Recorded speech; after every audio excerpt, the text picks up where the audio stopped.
Hello and welcome to another CAD clip on AutoCAD 2007 3D, and I've just got some notes here on the side, and I've got some props set up over here to do this lesson.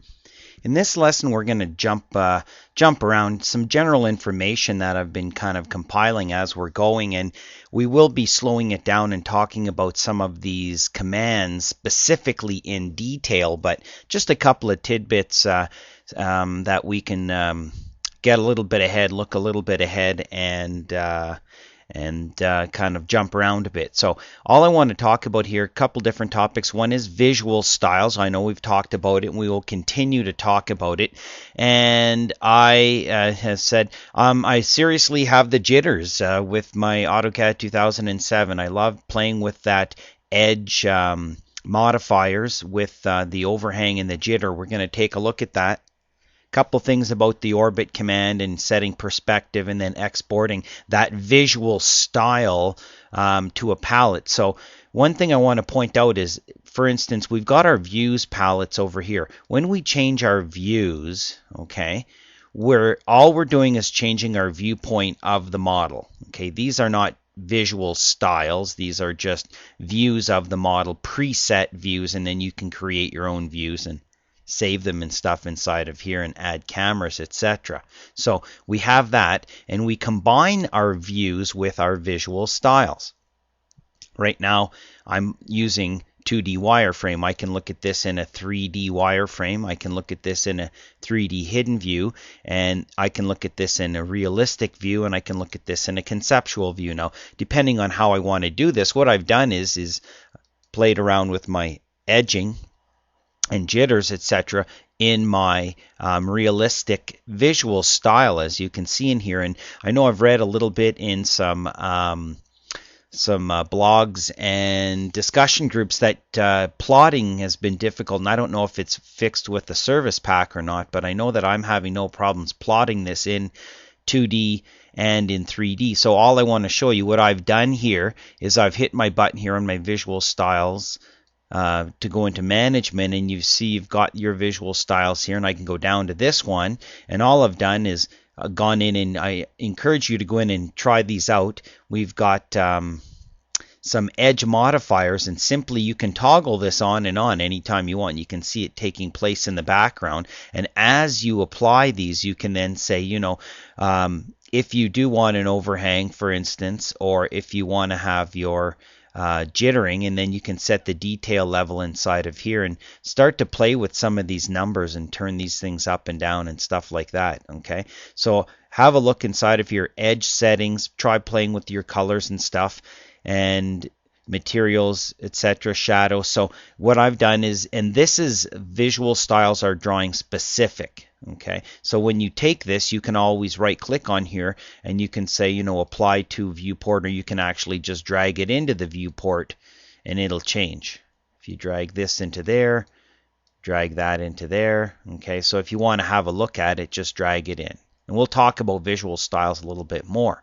Okay, and then as I use my shift middle mouse button, I can, swivel around here and have a look at that using my normal orbit command. We've got some more orbit commands, and you can see there's flyouts, okay, constrained orbit, free orbit, and then our continuous orbit, and we'll talk about these a little bit more later. When you're in your orbit command, if I go in here and say free orbit and click on it, if I right click, you can go down in here and you can go to other settings, etc. But I can also say perspective mode, and now I'm going to orbit that around, depending on how I grab that, in perspective mode. Okay, so I can go now to a different type of orbit. Oh, not swivel. I want to go to constraint orbit. Okay, and then I can swivel around, but I'm in perspective mode.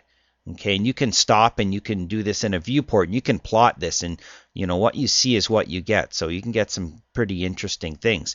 Now, outside of that, if I change my view, okay, I can still I'm still in perspective mode. So look as I pan. Isn't that interesting how that works? If I zoom around, okay, even if I was in 2D wireframe, okay, a little bit different 2D wireframe, back to my realistic, Okay, now if I pan now, I'm doing just a lateral pan. But if I go back to my orbit and I right click and I set myself to be perspective mode, okay, I'm going to get a little different effect when I go over the top.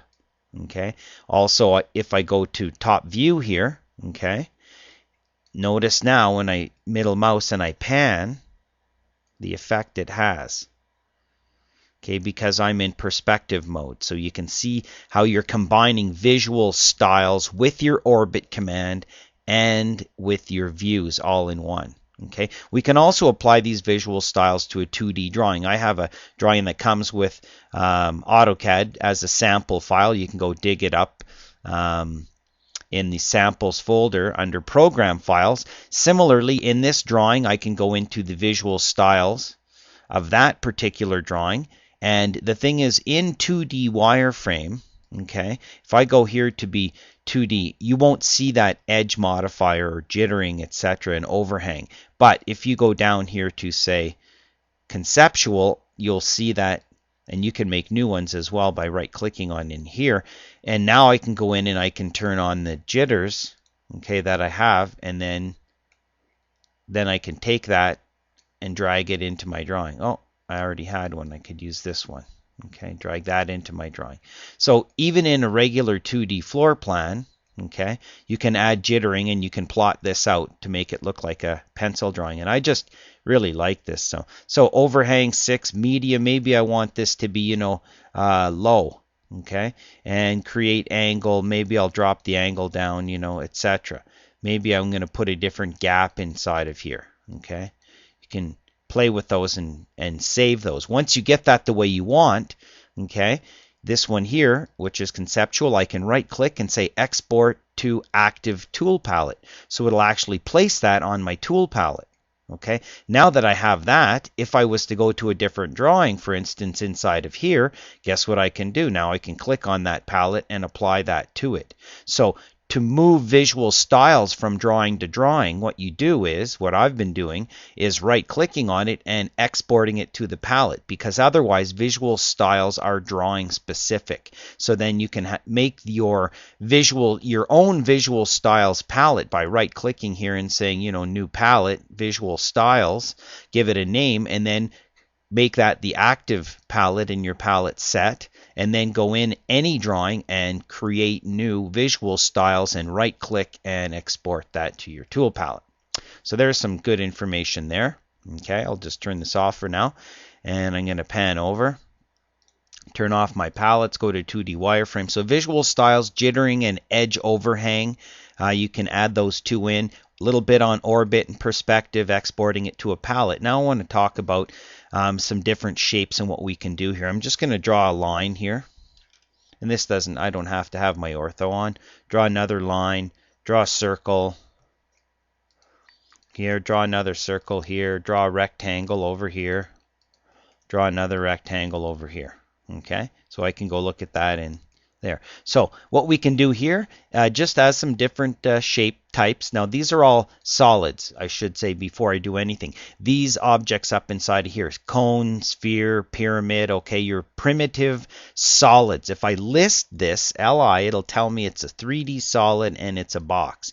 If I list this out, it'll tell me it's a 3D solid and it's a cylinder, etc. So note that. Now, I'm going to take this line and I'm just going to go to the properties of that line and I'm going to give it thickness. Okay, a thickness of 10. Enter. Okay, and then if I look at this in hidden, okay, that will actually, hide things because it's a line that has thickness, and you can use that. If you list that, it tells you it is a line with thickness. Okay, and you can do different things with that. Not as flexible, definitely, as solids and surfaces. Okay, now I'm going to take a line and extrude it. I'm going to go to my dashboard here, and on my 3D make, I'm going to go extrude. I'm going to pick on here, enter, and I'm going to just extrude that line up like that. Okay, I'm also going to extrude a circle. Extrude this, enter here.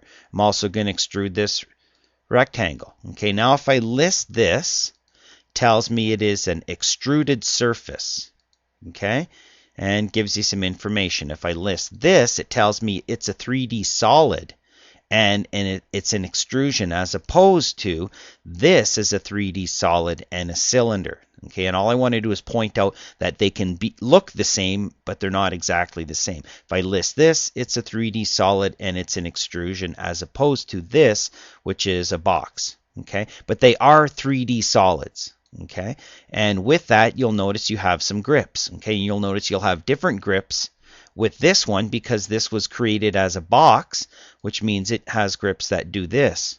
Okay, whereas this was extruded, so all it really has is the grip that moves it up and down. Okay, same as this and the same as that. Okay, and we can look at that in 2D wireframe as well. Okay, it looks like that. These objects, you can see this looks very much like that, but it's not quite the same. Although we can, in particular with the circle, do similar things by using the grips. Okay, remember, use your space bar when you get to grips to rotate, scale, mirror, etc., and all that good stuff. Okay, now I'm going to go back to maybe my realistic view. Now I'm going to do a circle with thickness, so I'm going to click on that circle. I can double click it if I want and go into here and say thickness is 8. Enter. Now that's a circle with thickness. Okay, if I do the different views, okay, you will see shift middle mouse, okay, circle with a thickness.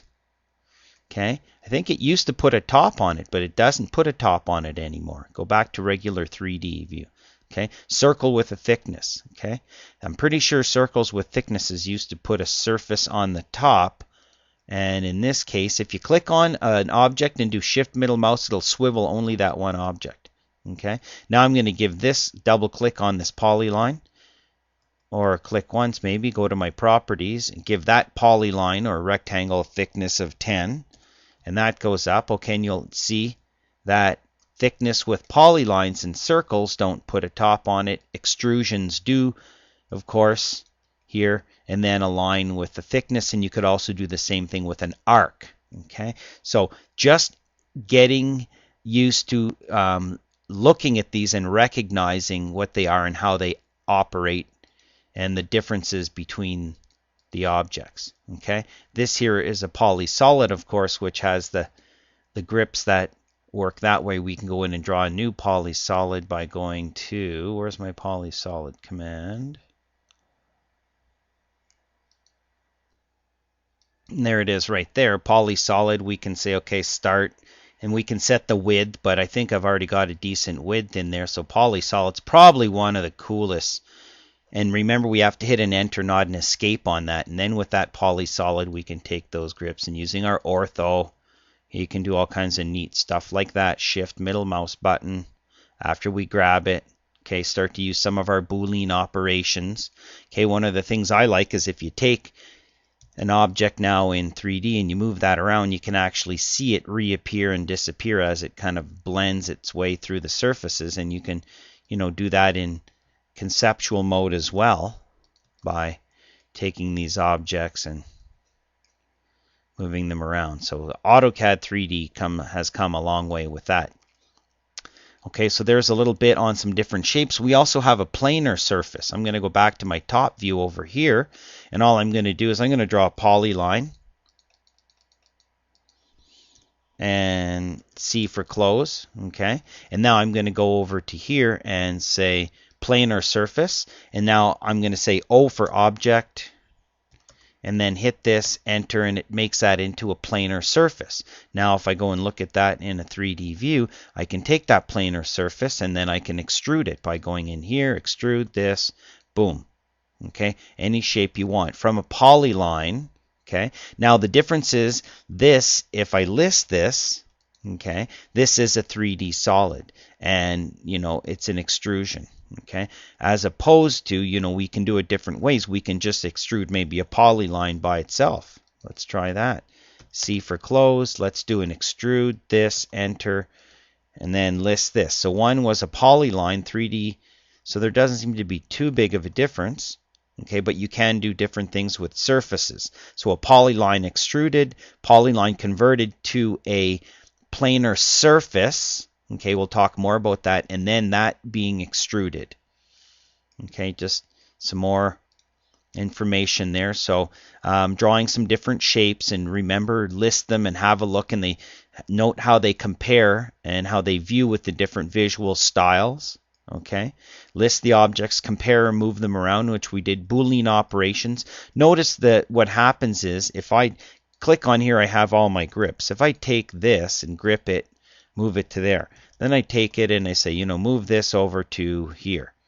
Okay, I'll go look at this in 3D, and I can leave those, and you probably should leave them ununioned as long as you can, because you can still manipulate them with all their grips. Okay, once I union these two guys together, okay, it gives me my edge that I want in here, but the problem now is that I've lost my grips. If I list it, it's a 3D solid, and that's it. It doesn't give me my cylinder and my, and you can, there's different tricks you could, you know, do to work around that as well, but reverse engineering that can be tricky sometimes, so you might want to duplicate and keep some copies and get creative with it. The same thing if I subtract from here, enter this, okay, I can do something like that. Click on it, shift middle mouse button, swivel that around, see what effect that has. Okay, change my visual styles. Kind of like the look of that. So we have that. Okay, back to my top view, check my notes here. So Boolean, note the grips that take place after you've done your Boolean operations, and these here are Boolean operations: add, subtract, or union, subtract, and intersect. The imprint, I just want to touch on a little bit about the press, pull, and how display selection works with that, and we'll close it off for the time being. So we want to do an imprint. So what I'm going to do here, because we have our great new DUCS command, I can go in and draw a polyline, and then if my dynamic UCS is on, I can make sure I'm hovering over this, and you might want to go to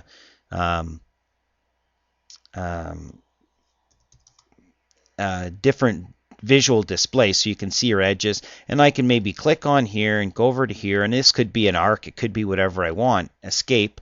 Now the thing is, shift middle mouse, I know that's on that edge, okay, and because I drew the line there, so I can go down now if I want, hover over this edge, draw a line from here to here to here, doesn't matter. Okay, that's just the dynamic UCS. So the imprint command, which is over here, which is wonderful, is we can say imprint, and we say select a 3D solid, and we pick that, select an object to imprint, click on that, delete the source object, yes, and then select an object to imprint. Maybe I'll pick on that one too. I don't know if they're both going to work.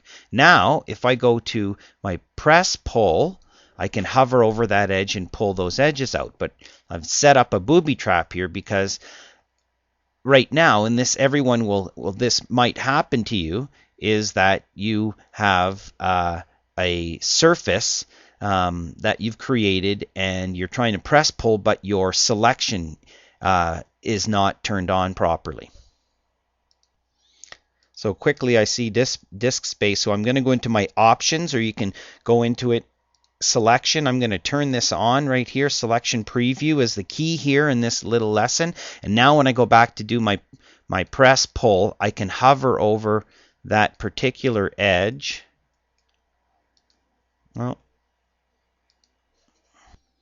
not sure. Let's try that again. Press pull. Okay, oh, there we go. Hover over this edge, and now after I've done that imprint, I can do something like that.